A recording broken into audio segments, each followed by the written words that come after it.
Welcome back to Focus on South Texas. There is a census every 10 years to get a count of our nation's population. But every year, the point-in-time count gathers a snapshot of the unsheltered population in an area. Close to Home is the organization in Bexar County that organizes this annual event. And here to tell us more about it is the Director of Communications and Development, Katie Hubble. We welcome Katie to the show. Thanks so much for being here. Great to see you. Me. All right, so there's a lot to talk about when it comes to the unsheltered right here in our area specifically. But let's talk about the Continuum of Care Lead Agency in Bexar County. It's a big name. What does it mean? What does it do? Yeah, so when you hear COC Lead Agency, so basically what that means is we are designated by the Housing and Urban Development, or HUD, and across the United States there's over 400 COCs, and all of us have the commitment, community-wide goal of ending homelessness. Okay.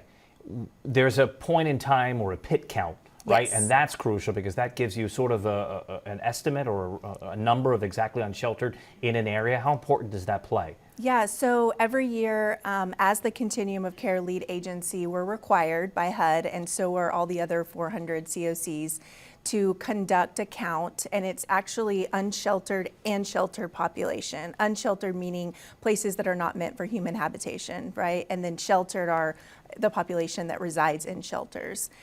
It takes place it's mandated that it takes place on the last 10 days in January, and that is due to colder cities. It provides a more accurate count, basically, because they're usually residing in shelters on the colder winter nights. So yeah, the data that we collect on that night, which is annually, helps shape national priorities on homelessness. It helps us get an accurate count. Our volunteers go out in the field and actually talk to people face to face and collect the data. And things like demographics, is it their first time experiencing homelessness, or are they chronic homelessness? Do they have any kind of psychiatric conditions, their age, their date of birth, that kind of thing. And all of that data helps us have a snapshot nationwide on homelessness. Is it also tied to any kind of funding where, like, a certain area, if they're experiencing a surge, would they see more federal funding or state funding or anything like that? So based on PIT data, it does tie into certain federal funding decisions from HUD, the federal funding dollars that we get every year. Okay, yes. so it's important to have that accurate snapshot. Absolutely. And it's also, do you find that some of the unsheltered, or maybe people who are in the shelters, are not wanting to be forthcoming with identification or giving details, and how does that hinder the process? Sure, we do run into that, but we found, Close to Home's been facilitating the point-in-time count since 2015, and what we found is that the volunteers have to go through a training, but they sign up, go through a training, so they're really equipped with the right language on how to approach and talk to people, and for the most part, we find that it's a very, very good participation from the population, both unsheltered and sheltered. They're provided with resources, and most of the time they give the data that we need. Well, that's good to hear. So the count started, it sounds like 2015. Is that really when this all started? That's when Close to Home started facilitating it. Prior to that, it was a board and volunteers who facilitated it. And back then, it was all conducted on paper surveys, and now we have a much more sophisticated system and app to, that the volunteers take out in the field, learn how to use. Makes things much tracks. easier. Yes. To keep that data and really extrapolate it and really put it to good use. All right, what is the overview of homelessness in our area, and what changes have we seen? Are we seeing improvements? Are we sliding back in some areas? So overall, the unsheltered population in the last 5 years in our community, or San Antonio and Bexar County, has decreased, which is good.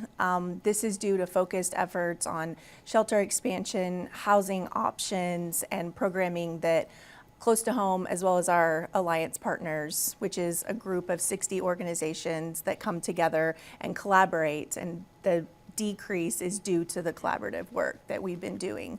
San Antonio is unique in that 70% of the homelessness population resides in shelter.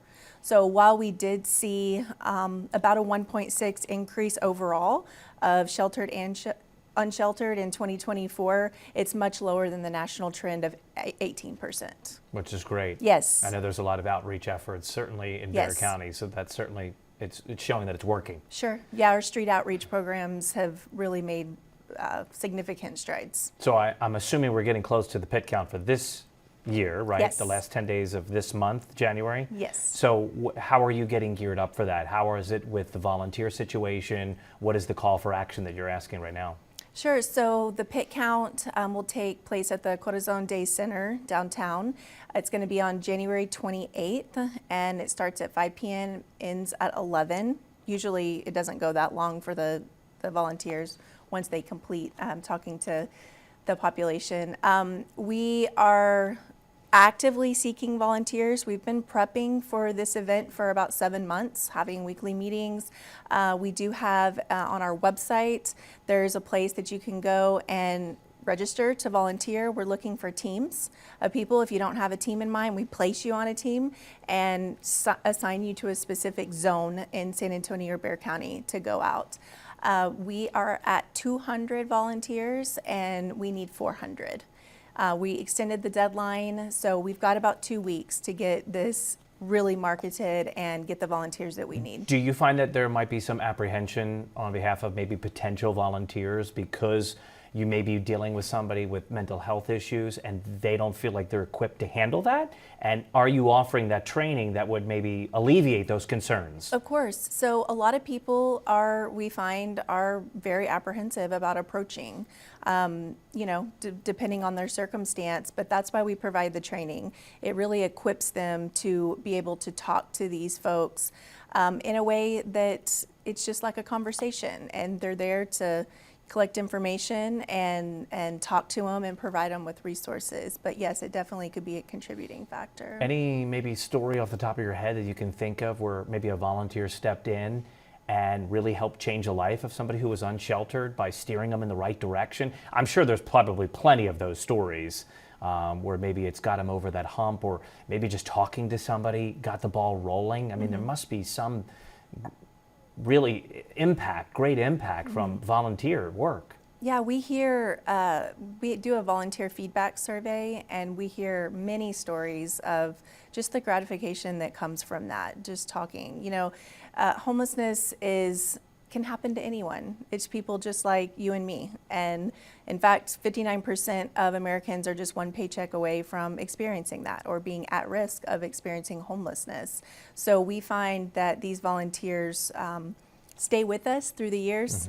And again, just getting the word out and marketing this so that we can recruit those same volunteers to come back again and serve in that way. It's neat. You kind of build this like community, right? Absolutely. This where you guys can lean on each other and maybe you share stories of those success stories that we're talking about. If somebody's at home, maybe doesn't want to volunteer, but they want to help with the homeless crisis, what can they do? Sure. So always donate to Close to Home or one of our partner agencies. There's ways to volunteer, serve on boards if you don't want to actively go out in the community. We recently started doing these Billy bundles, and that's been, you asked for a success story, and this has been a movement. Close to Home lost a dear staff member 2 years ago, and he always had these bags in his cars. And so in honor and legacy of him, we pass out these, and people have parties and make these Billy bundles and always have them in their car. Well, I think it's great, and I wish we had more time because I really love unpacking all this information and talking about it. But we'll help you out here on Fox SA.